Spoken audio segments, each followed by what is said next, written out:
Today on Dueling Doctors, we're talking about some of medicine's greatest mysteries.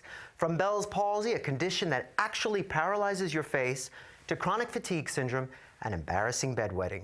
What exactly causes these ailments and how can we solve them? Doctors from the world of holistic, natural, and conventional Western medicine square off on how to help you find relief. And they're here today to unlock the secrets to treating these medical mysteries once and for all. It's holistic and natural versus conventional health experts with different opinions and one goal, to help you live a healthier life.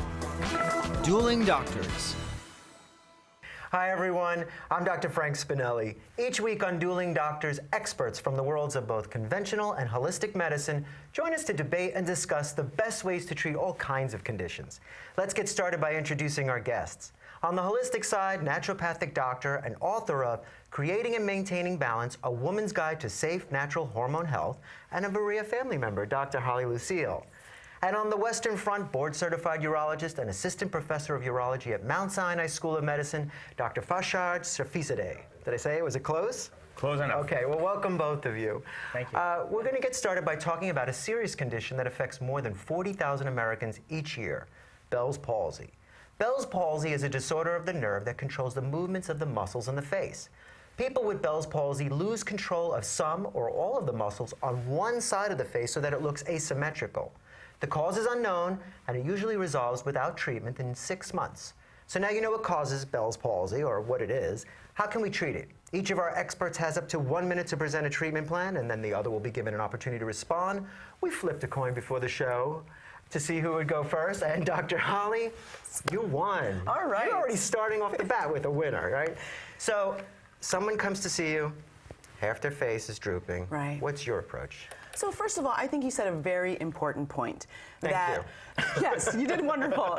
75 to 85% of people who have Bell's palsy it's self-limiting. It will resolve itself. So it's really nice to know you could say to a patient, this is going to go away. Exactly, and in the spirit of doing no harm, right, as doctors, perhaps maybe letting the body just do its job in healing is a good intervention. But also, you can work with the inflammatory processes by decreasing inflammation using diet and lifestyle. So really what they're thinking is that the facial nerve, cranial nerve 7, is inflamed for some reason. Exactly. And this is what's causing the one-sided paralysis. So your approach would be to kind of reduce that inflammation? As much as possible. Right. So least invasive methods first, after self-limiting, would be using diet and lifestyle. So increasing nutrient-dense, plant-strong foods, increasing omega-3, those anti-inflammatory foods, decreasing the inflammatory foods like saturated fats, refined carbohydrates, sugar. B12 injections have actually been proven to be effective. And then if patients choose to be on somewhat of a steroid, because that's often prescribed, there's been some studies that say if you add acetyl L-carnitine, which is an amino acid, it will accelerate recovery. And then you can also use physical medicine like acupuncture and massage to treat pain if they have it, and also some other symptoms. Right. I think really acupuncture works really well in those cases. And I think, you know, it seems like it would almost be, I made a little joke that it's drooping, but it's a really serious thing for someone to wake up one day and see half their face is drooping. So, I mean, what other things do you have to think about when someone comes into your office and they say, I wasn't like this yesterday? Because it's really alarming. Well, as a physician, excuse me, the first thing I have to find out is what's causing it. Sure. Because there are many, many different things can cause this problem. First thing comes to your mind is if this person having stroke. So a stroke could cause one-sided paralysis, but this would just be limited to the face. You want to rule that out to make sure it's not an underlying stroke. So we also look at the viral infections. And there has been a link, I think, but it's not really been proven that certain viral infections have been associated with, and I think specifically herpes virus, Epstein-Barr virus, correct. I mean, and I think that's why a lot of doctors, even with the steroids, put them on antivirals like therapy. Valtrex immediately. It's almost like if you have Bell's palsy, you're going to get Valtrex and you're going to get prednisone. Yeah. And so often, do you find that these patients have other medical problems as well? Well, it's common in patients with pregnancy, diabetes. Yeah, definitely with diabetics as well. It's a main common. And also you see in people older than age 40. It's less common in younger people, but after age 40 is more common. And what is your feeling about starting people on prednisone? Because I know a lot of the studies say you have to start it within 72 hours. Correct. for it to, and it doesn't cure it. Correct. It just shortens the duration. I mean, what are you feeling? I mean, well, do you find one of the patients say to you, things- I can't look like this for 6 months? Absolutely. You know, one of the things you're worried about is about 30% of patients may left with disfiguring facial problems for the rest of their lives, and you don't want to do that. So I really want to start them on some sort of therapy as soon as possible. You know, So, antiviral prednisone. therapy, well, antiviral therapy alone have not shown signal, but prednisone is the most important drug that we like to start within 72 hours. And we're not talking about a mild dose. We're talking about High dose. moderate dose to high, tapered off, 10 days. Right. I mean, what do you say to patients that say, my doctor, my internist wants to put me on prednisone? Right. I mean, So what I say, I think it's a great point, and you made some lovely great points. Identifying and treating the cause is absolutely amazing and the way to go. I think to your point, I always encourage people to be their own primary care providers, meaning, hey, aren't you primarily in charge of your own care? Right. So if your doctor prescribes prednisone, I think it's up to you to really feel good about that decision, to make it, to understand the options, understand the risks, understand the benefits, and if you choose to take it, know that and know that it's your decision. Okay, so that's the most important part. We can go through what we know and what we don't know. yeah, because I think a lot of people are so scared. Absolutely. Their face is paralyzed, Right. and some doctor hands them prednisone Valtrex, and they're like, thank you, I gotta go. And they have this false notion that I'll be better tomorrow. Right. And you're not. And we're I think- talking months are gonna have to go by for you to be better. So doctor in Latin, docere, to teach. I think one of the biggest things that we should do is teach that this is going to go away and that they're going to be okay, and give them that confidence that the treatments are going to work, that within time this is going to go away and they're And going to unless be you're okay. going to host your own show, maybe Exactly. you don't Tomorrow, need to right. be on Yeah. prednisone, Exactly. you can wait it out. Yeah. I just found it interesting that, and I was looking at articles on both sides, and the New England Journal of Medicine said, prednisone within 72 hours has been shown to shorten the duration, but then I found several Chinese studies that said we compared placebo, Right. acupuncture, and prednisone, and acupuncture alone versus prednisone alone was just as good. Just as effective. So it really opened my eyes to think, if you're going to do anything, do acupuncture, and then consider prednisone. Yes, and there's also as an been some option. studies with oral and injectable administrations of niacin, which those are just coming. And so if there are alternatives that can maybe reduce the risk using prednisone, I think they're worth definitely just exploring. Oh, that's good. All right, we have to take a break. Up next, an ailment that affects more than 1 million Americans, but often goes undiagnosed, chronic fatigue syndrome. Have you ever seen Bell's palsy recently? I haven't seen a lot of them, really.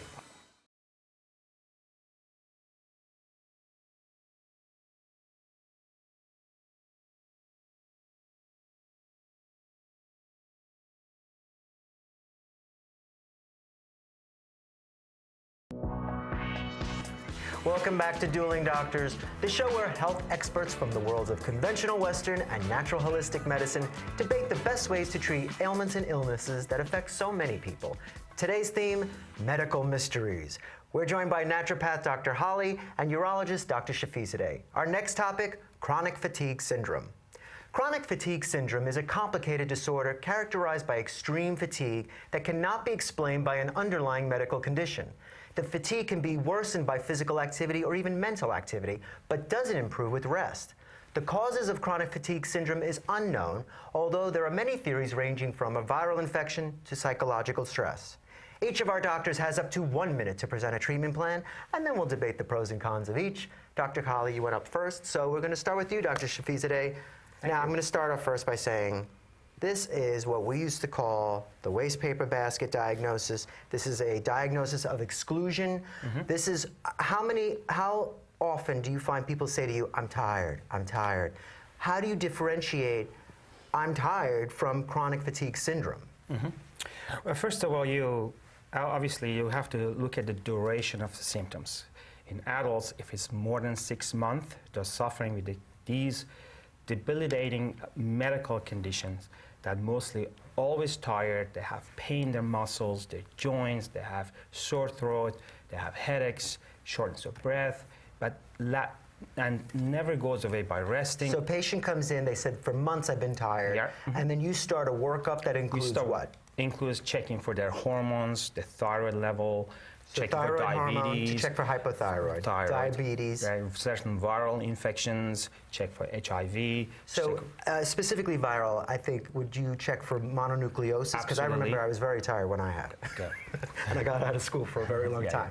Also, Epstein-Barr virus, do you check that specifically? Because I find that might be a false positive reading. Yeah, you don't know. But you check for everything. Check for diabetes. And when you said hormones, are you checking testosterone levels? So low testosterone in men it's can now cause becoming fatigue? Absolutely. You know, I see a lot of men in my practice. They're coming in with all the symptoms that they have, and you know, you check the testosterone level, and you realize that the levels are low. But we don't really have a definition what's considered normal, what's not considered normal. Certain people's level may be very high, and before and that, compared to what they used to have, is low. So once you've ruled out all those medical issues, then you start to think about this could be chronic fatigue syndrome.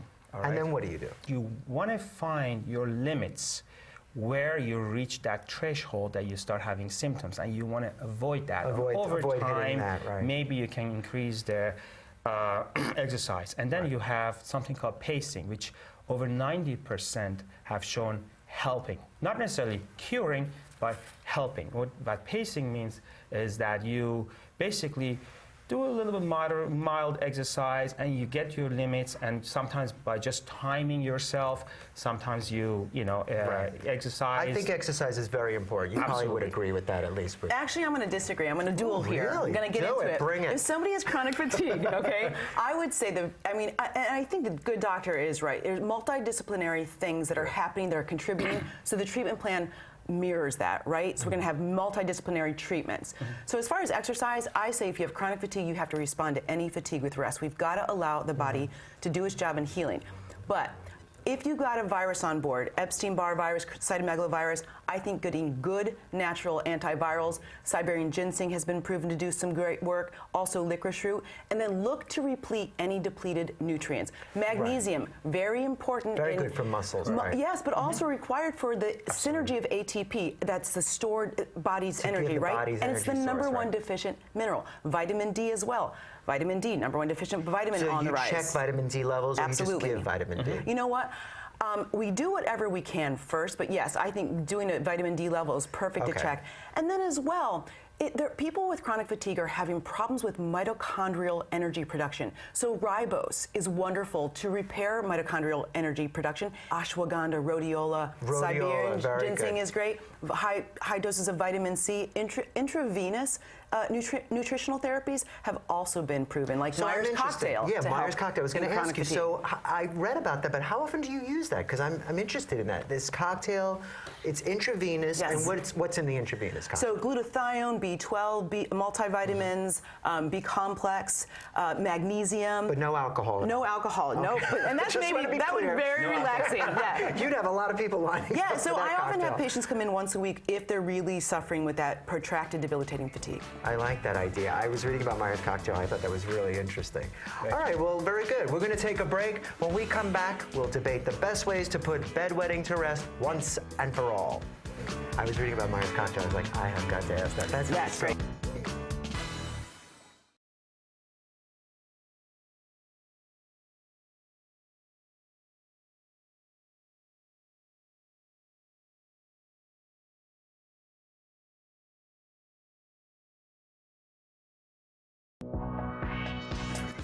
Welcome back to Dueling Doctors. Today, our holistic and conventional experts are debating the best ways to treat medicine's greatest mysteries. Next up, an ailment that can quickly turn into a nightmare every time you go to sleep: bedwetting. Nocturnal enuresis, or bedwetting, is an involuntary urination in children older than 6 years old. Most cases of bedwetting are related to a developmental delay. Other causes include emotional stress, physical limitations, or an underlying medical condition. Now you know what it is. As always, our experts have up to 1 minute to present their treatment plan. Dr. Holly, you're up first. So talk to me about bedwetting. Yeah, this can be pretty devastating for both kids and their parents. It's just stressful. Yeah, and even in older adults that this presents in. Yeah, so, very embarrassing for older adults. Yes. It makes them feel very inadequate. Absolutely. All of a sudden, they start wetting the bed again. So once again, anchor yourself on those principles, identify and treat the cause, treat the whole person. So I would make sure there aren't any underlying physical issues, kidney, bladder issues, and or psychological, psychosocial, emotional issues. start there.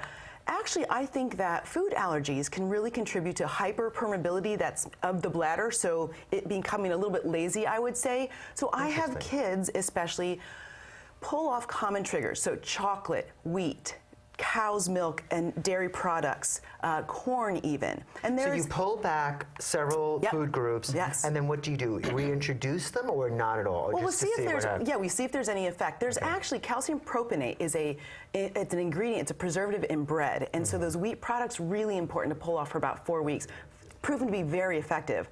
Also, there's been some science regarding physical medicine like laser acupuncture, reflexology, or chiropractic. And then you could use also botanical medicine. Buchu and buchu leaves, I would say, has been used for a long time for kidney and bladder issues and has been proven effective as far as helping to decrease the occurrence of bedwetting. You know, getting back to the allergies, how important is it for parents to cut back on colored foods, preservatives, sugar? Clean up that diet. I mean, I think that's really, when I was reading about hypoallergenic diets, I was really surprised by how these factor into bedwetting, for example. So really, what do you tell parents? You know, really look at the labels with dye. Yeah, you got to. Food can be causative, so it can contribute to the issue, and it can be curative. So you clean up the diet, you use clean, plant-strong, nutrient-dense foods, get the refined food products out, and food can actually start being used as medicine. Yeah, it's very interesting. It's unbelievable because, of course, I don't have kids, but then when I go to other people's houses and I see them drinking like a bottle of soda, I'm thinking, what? Yeah, the proof is in the pudding, we should say, okay? Exactly. When you see it, I mean, it's really amazing. So I'm sure as a urologist you see a lot of bedwetting. Tons of it. Not personally, but I'm sure you see a lot in your patients. So what's your approach? Well, you know, bedwetting, first thing, there are two kinds, primary and secondary. You have to say, we have to figure it out, this kid always been wet, has this child ever been dry? So has he ever become potty trained? Exactly. Has he ever been dry at all? So that's primary. Right, and when it comes to primary, really a good history and physical examination is the most important thing. We don't really jump ahead and do multiple tests and everything else. Because more than likely they'll grow out of this. Exactly. You know, girls, you expect them to become dry by age 6, and boys a little later, about 7. Age 10, almost 95% dry. By 15, 99% dry. Okay, what about secondary causes? Second causes, you have to look at the stressors. Here, when you have to look at what's causing it, you have to look at some urological problems, urinary tract infections, some anomalies, ectopic urinary tract infections are probably most common in the elderly as well. Absolutely. Obviously, it's more common in girls than boys, right? But there are several reasons for having urinary tract infections, especially it comes into boys. And you have to look at if they have any congenital anomalies that now start presenting itself. Right, that's very true. Right. You wouldn't see until they started getting older. Exactly. And sometimes, what would be the congenital malformations, like having double urethras? Well, you're talking about reflux. So the urine is going back up into the kidney, and then it's coming out. Exactly. And then you have the ectopic ureters. That can cause an infection. And what's that exactly, an ectopic? Ectopic ureter means that the ureter anatomically is not in where it's supposed to be. So the ureter... Could be even in the urethra, in the prostate. So the kidney attaches to the bladder. To the bladder via the ureter. This is a very narrow tube that travels from the kidneys bringing urine into the bladder, and so they're having an ectopic, meaning it's in the wrong place. It's in the wrong place. Okay. All right, and so other secondary causes that are not just functional. It's just also, you said stress, but one I think most important one is child sexual abuse. Children often regress after sexual abuse, and they start wetting the bed as almost like a sign. Absolutely. And I think a lot of people ignore that because they're embarrassed by the issue. Their child's wetting the bed. I don't want to talk about it. I don't want to bring them to the doctor because I don't want to draw any attention to them because they're embarrassed by it. So what do we just hide the sheets and move on? But it is important to discuss that as well. You really have to take into account the child's emotional status because they're very stressed by it, they're shamed by it, they affected them, they damaged psychologically. It can become a vicious cycle because then there's more stressors. If we don't, it puts more stress on them, and they don't want to go to bed at night. The key is just reassure them this is going to go away. Reassure parents and the child if they're older enough. And then other medical problems that could be related to are diabetes as well. It could be a warning sign of diabetes, polyuria, drinking too much and then urinating too much.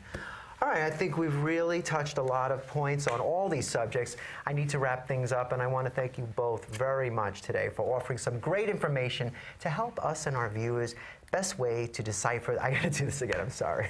I saw that word go by and I didn't say it. Make sure to thank both companies. Yes, okay. All right, ready? Thank you. Okay, ready? In Okay. 5, 4, 3. Well, we need to wrap things up. I want to thank you both very much for coming in today and for offering some great information to help our viewers decipher the best ways to treat medical mysteries. We'll be right back. And you say that you see this a lot, bedwetting. Do you see it like every day?